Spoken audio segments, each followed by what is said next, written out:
할렐루야. 하나님의 말씀을 듣기 위하여서 이 자리에 오신 우리 성도님들 한 분 한 분을 주님의 이름으로 사랑하고 축복합니다. 이 시간 전해지는 말씀이 우리 성도님들의 마음 가운데 깊이 새겨져 아멘으로 화답하여 순종하는 마음으로 나아갈 수 있는 시간이 되길 간절히 소망합니다. 신앙생활은 곧 말씀 생활입니다. 하나님의 말씀에 뿌리 내리지 않은 신앙은 언제 또 어떻게 무너질지 모르는 모래성과도 같습니다. 우리가 건강하고 성숙한 신앙생활을 할 수 있다면, 또 믿음이 견고해지길 원한다면 반드시 우리는 하나님의 말씀에 순종하며 나아갈 수 있는 마음을 가져야 합니다. 그렇다면 온전한 말씀 생활이란 무엇입니까? 하나님의 말씀을 듣는 것을 즐거워해야 합니다. 또 기뻐해야 됩니다. 또 우리의 입술에 아멘이 나와야 합니다. 그래서 말씀을 늘 가까이 해야 합니다. 더러 제가 주일 예배를 이렇게 드렸을 때 목사님 말씀을 할 때 저도 아멘으로 이렇게 목소리로 외치고 싶은데 주변에 안 하시니까 여기까지 딱 이렇게 여기까지 목 안에까지만 나오고 입 밖으로 나오지 않았던 것들을 종종 좀 경험하였습니다. 이 시간 이후부터는 옆에 분들을 눈치 보지 마시고 아멘의 고백이 나오면 즉각적으로 아멘으로 화답하시길 소망합니다. 감사합니다. 네. 우리 모든 성도님들 가운데 정말 열심히 삶을 살아가죠. 가정에서 또 남편으로, 아내로, 또는 부모로서 우리 성도님들께서 잘 지금 열심히 살고 계실 것입니다. 그 삶을 살아갈 때 우리가 어떠한 마음으로 살아가고 있죠? 여러 가지의 마음들이 있겠지만 여러 가지의 목표들이 있기에 우리가 열심히 살아가죠. 또 열심히 살아가기 위해서 어떤 것이 필요합니까? 성실함이 필요합니다. 즉 우리가 하나님의 말씀을 듣고 또 말씀 묵상하는 것도 성실하게 해야 합니다. 그런데 더러 오늘날 우리 한국교회 성도들은 이제 옛날과 같은 신앙생활이 많이 좀 무뎌진 것 같습니다. 뭔가 나의 일과 나의 일상, 직장이 우선이 되어서 예배 자리를 사모하지 못하는 그런 모습을 종종 보게 되는 것 같습니다.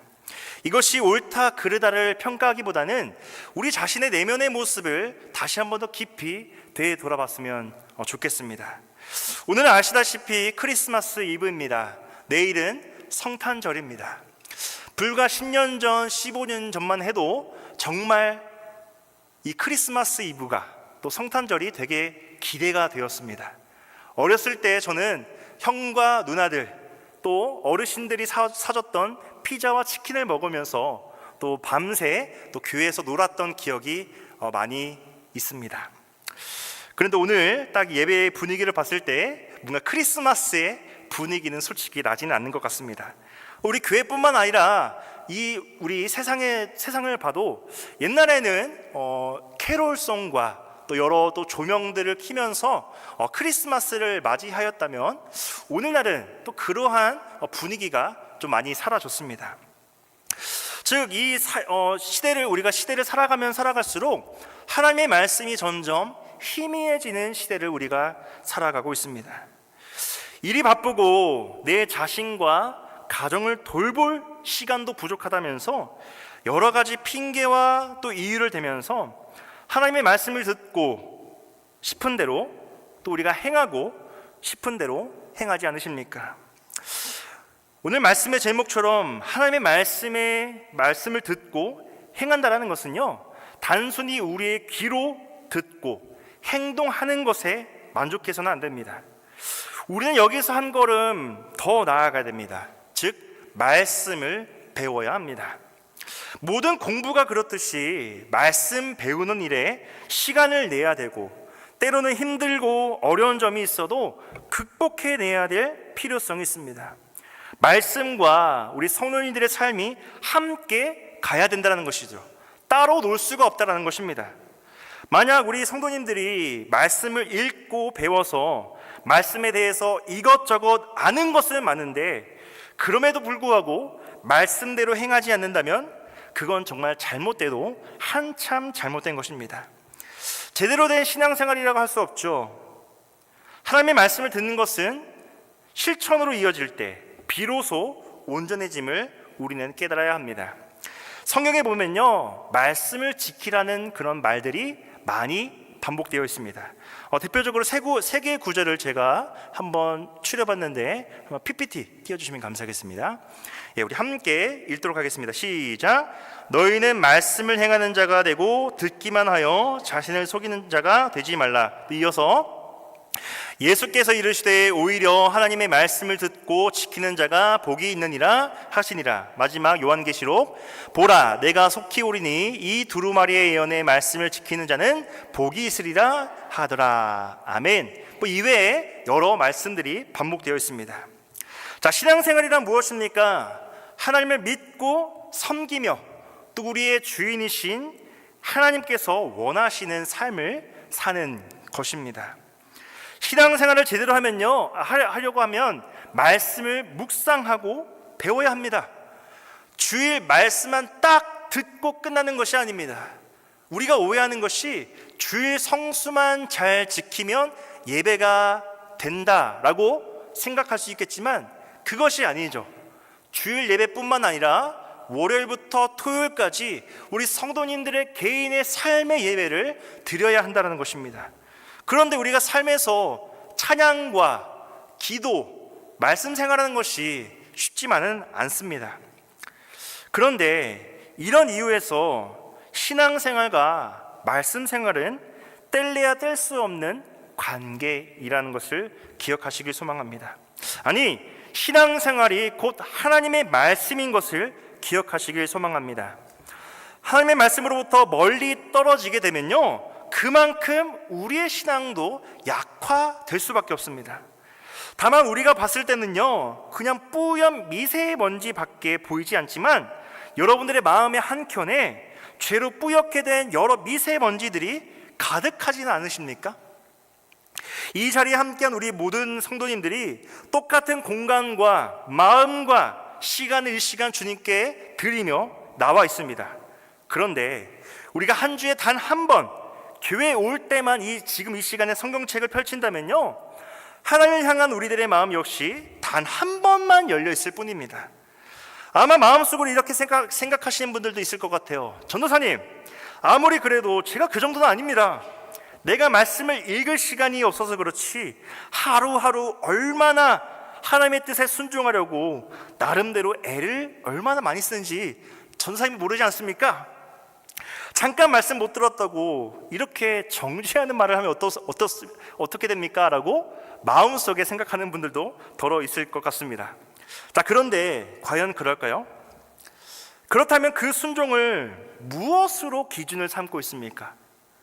아니면 우리 성도님들의 신앙은 무엇을 바탕으로 평가하고 있습니까?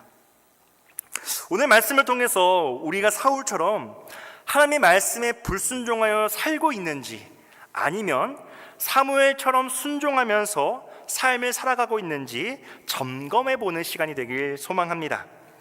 자, 이스라엘 백성들이 하나님을 떠나서 온갖 죄와 타락에 빠질 때마다 하나님께 하던 변명이 있었습니다. 어떤 변명이냐? 바로 이 말입니다. 하나님, 우린 나름대로 열심히 잘 하고 있는데 왜 자꾸 뭐라고 하십니까? 라고 변명을 하게 됩니다. 대표적인 예가 오늘 본문에 나와 있는 사울 왕입니다. 오늘 본문의 사무엘상 15장에는요, 사울 왕이 아말렉과 전쟁을 치른 내용이 자세하게 기록이 되어 있습니다. 사울과 아말렉 전쟁은요, 사무엘이 사울에게 하나님의 말씀을 전달하면서 시작이 됩니다. 오늘 우리가 읽진 않았지만 우리 15장 2절과 3절을 한번 읽어보도록 하겠습니다. 시작.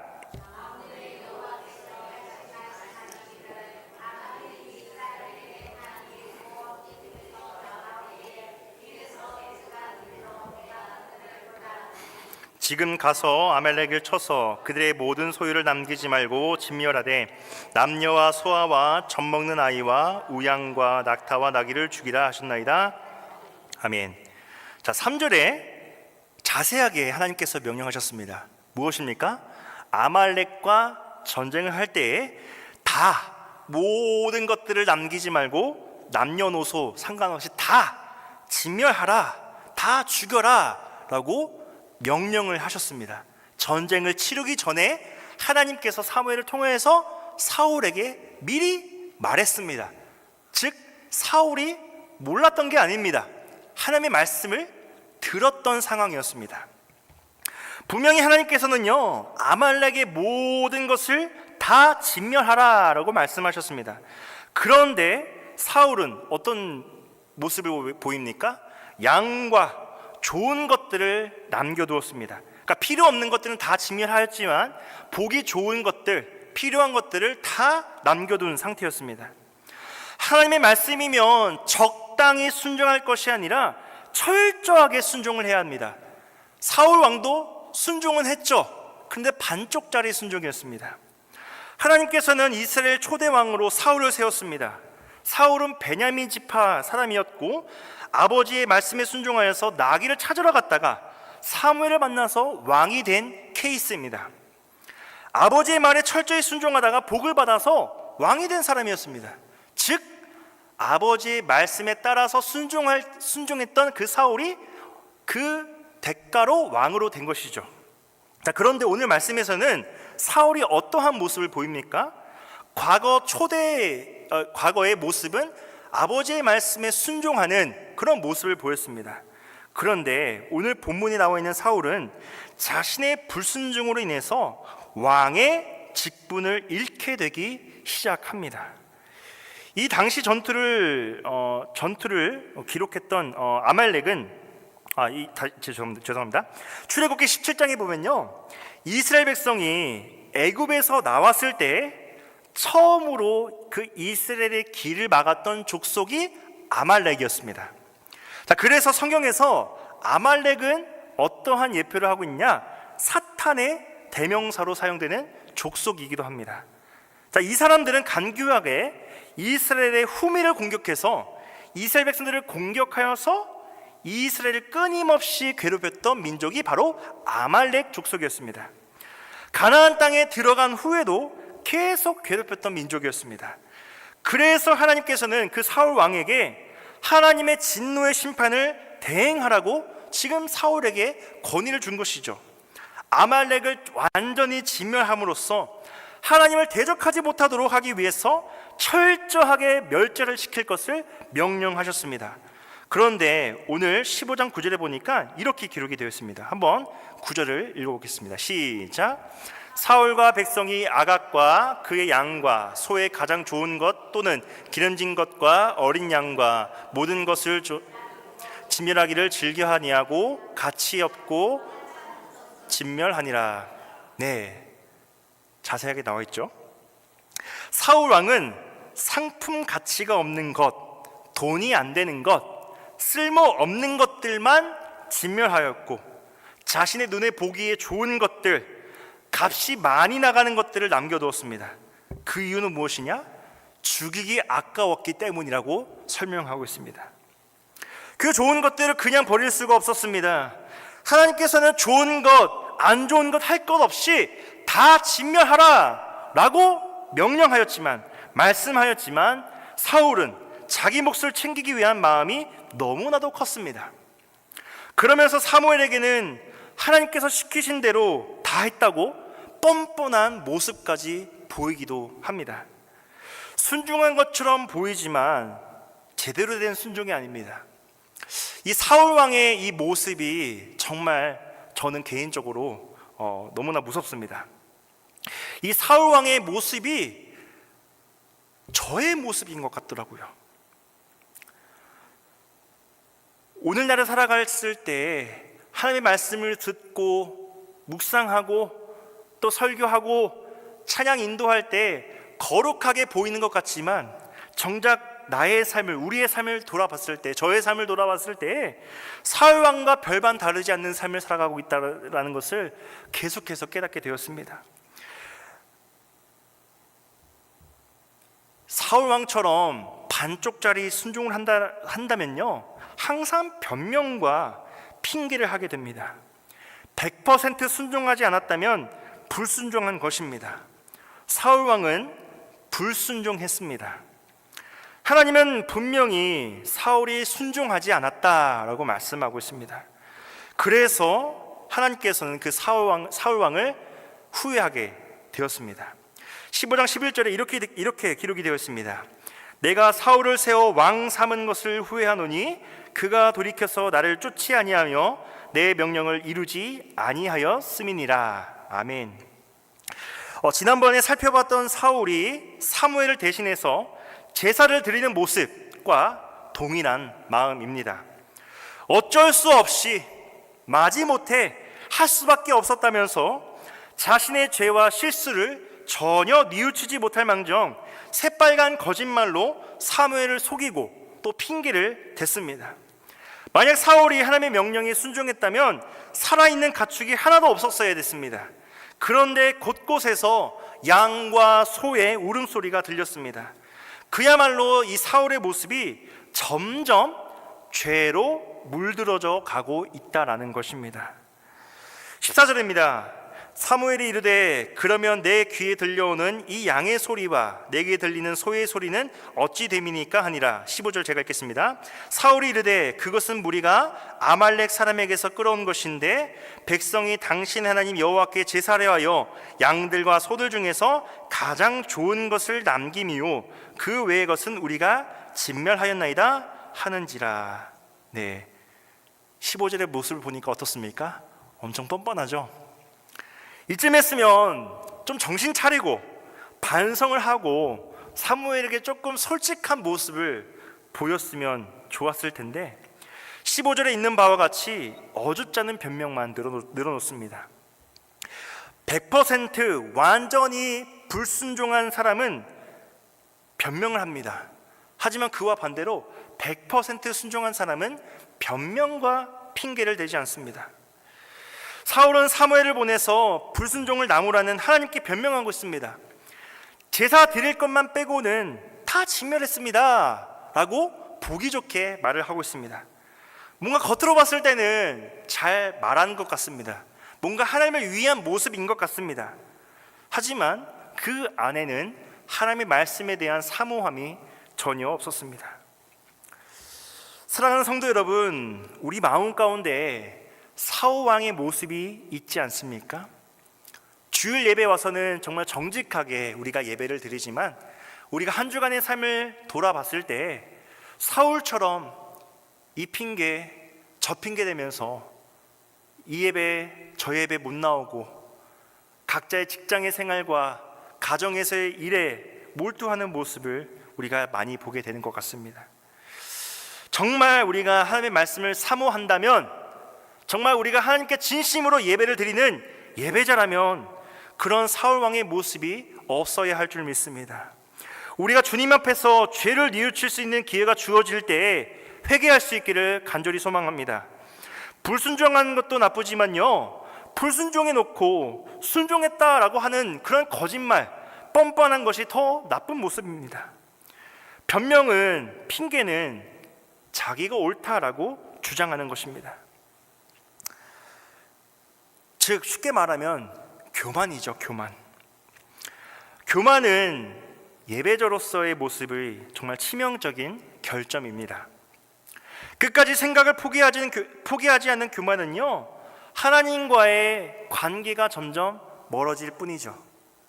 사울의 이 변명은요, 곧 하나님께 선전포고를 하는 것입니다. 하나님께 변명을 하는 것은요, 자신의 생각을 하나님께 관철시키려는 의도입니다. 자기 생각이 하나님 생각보다 낫다라는 지금 말을 하고 계속하는 것입니다. 자기 생각을 포기하지 않으니까 자기 주관을 뚜렷하게 계속 표현하다 보니까 하나님의 마음에 들 리가 없죠. 하나님의 모습과 하나님의 역사가 사울의 입장에서는 전혀 안 입고 왔던 것이었습니다. 그런데요, 변명과 회개는 반대 개념입니다. 회개는요, 내 생각을 바꿔서 하나님의 생각에 맞추는 것입니다.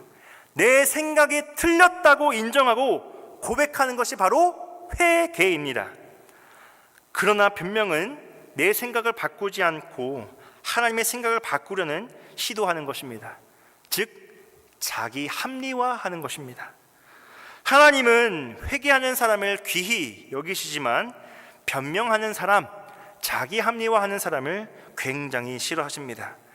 끝까지 나의 생각 굽히지 않고 나는 순종하였다 라고 변명하는 사울 왕을 이미 버렸다라고 말씀하고 있습니다. 지금 이 시간에 사울 왕처럼 자기 합리화하면서 순종한다라고 우리가 입술로는 자신 있게 고백하지만 정작 우리의 삶을 돌아봤을 때는 반쪽짜리 순종하고 있지 않은지 되돌아봤으면 좋겠습니다. 그래서 계속해서 사울이 변명하고 핑계를 내놓자 사무엘이 호되게 꾸짖는 장면이 등장을 합니다. 우리 22절과 23절을 함께 읽도록 하겠습니다. 시작.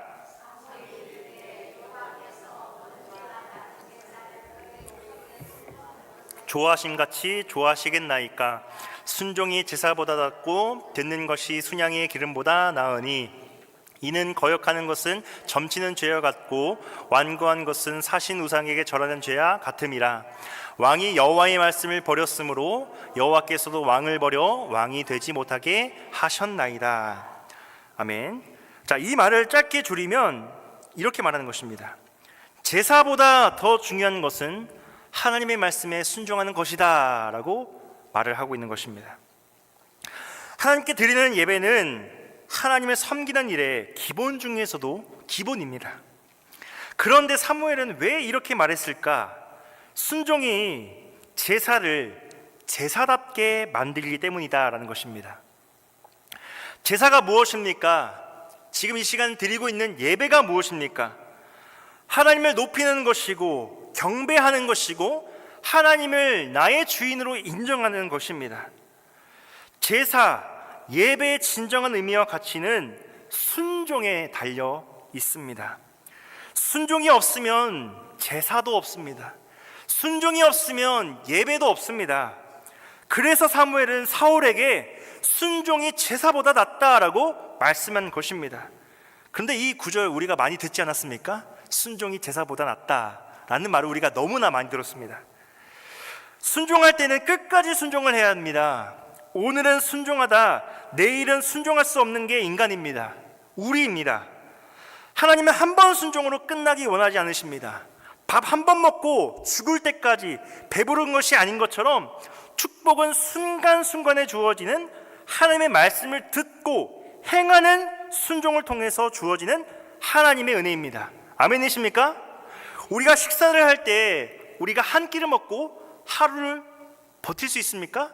버티는 사람도 있겠지만 하루에 한 끼에 하루를 버틸 수가 없습니다. 그런 것처럼 우리가 하나님의 말씀을 공급받을 때 주일 예배 딱 오전 11시 예배 그 말씀을 듣는 것으로 한 주간의 그 6일이나 되는 그 삶을 과연 죄성을 가진 인간 우리가 그 말씀대로 온전히 살아갈 수 있을까요? 절대로 살아갈 수가 없습니다. 그러기에 우리는 매일매일 하나님의 말씀을 공급받아야 합니다. 아멘이십니까? 끝까지 순종하시기를 소망합니다. 끝까지 겸손하시기를 소망합니다. 사울의 처음 모습은 지금 이 모습이 아니었습니다. 청년 사울의 모습은 어떤 모습이었습니까? 겸손의 아이콘이었습니다. 준수한 외모에다 이스라엘에서 가장 미남이었습니다. 영진교회에서도 가장 미남이 우스갯소리입니다. 네. 사울 왕은 겸손하고 가장 미남이었습니다. 하나님의 말씀에 순종했을 때의 모습이 그랬는데 점점 죄로 인해서 타락하게 되고 그 인상과 또 그 영의 상태가 점점 타락하게 되면서 어떻게 됩니까? 오늘 이 15장의 모습처럼 변질되게 됩니다. 사울 왕의 처음의 모습을 사무엘은 이렇게 말하고 있습니다. 15장 17절입니다. 제가 읽겠습니다. 사무엘이 이르되 왕이 스스로 작게 여길 그때에 이스라엘 지파의 머리가 되지 아니하셨나이까? 여호와께서 왕에게 기름을 부어 이스라엘 왕을 삼으시고 라고 말하고 있습니다. 그러니까 사울이 스스로 작게 여길 때 하나님께서는 이스라엘 지파의 머리가 되게 하셨고, 그 사울의 순종으로 하나님의 은혜 안에서 축복을 받아 너가 왕이 되지 않았냐, 기름을 받지 않았냐라고 말하고 있는 것입니다. 그런데 이 15장에 있는 사울의 모습은 전혀 딴판이었습니다. 완전히 달랐습니다. 우리 함께 15장 19절을 읽도록 하겠습니다. 시작.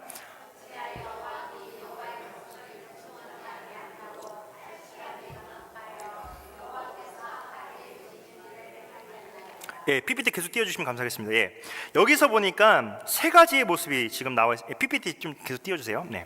세 가지의 모습이 딱 나와 있습니다. 첫 번째는 무엇이냐?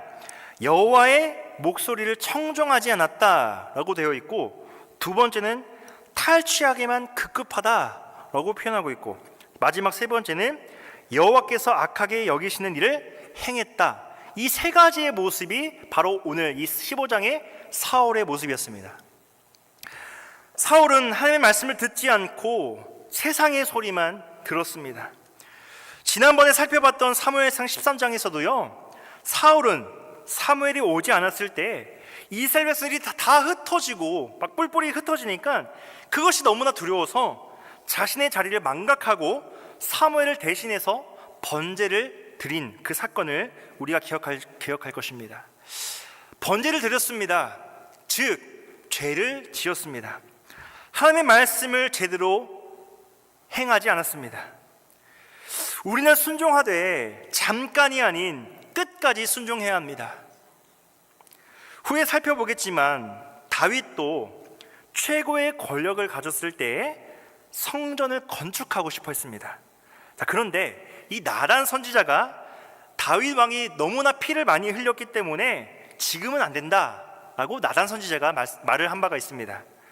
다윗은 그 말씀에 얼마든지 어기고 또 왕의 권력으로 성전을 건축할 수 있는 권세가 있었습니다. 하지만 다윗 왕은 어땠습니까?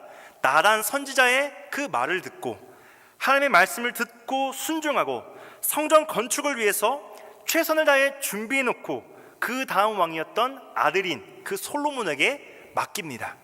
그게 순종의 모습입니다. 당장은 이루어지지 않지만 나중에 행하실 일을 믿고 순종하는 모습을 다윗이 보였습니다.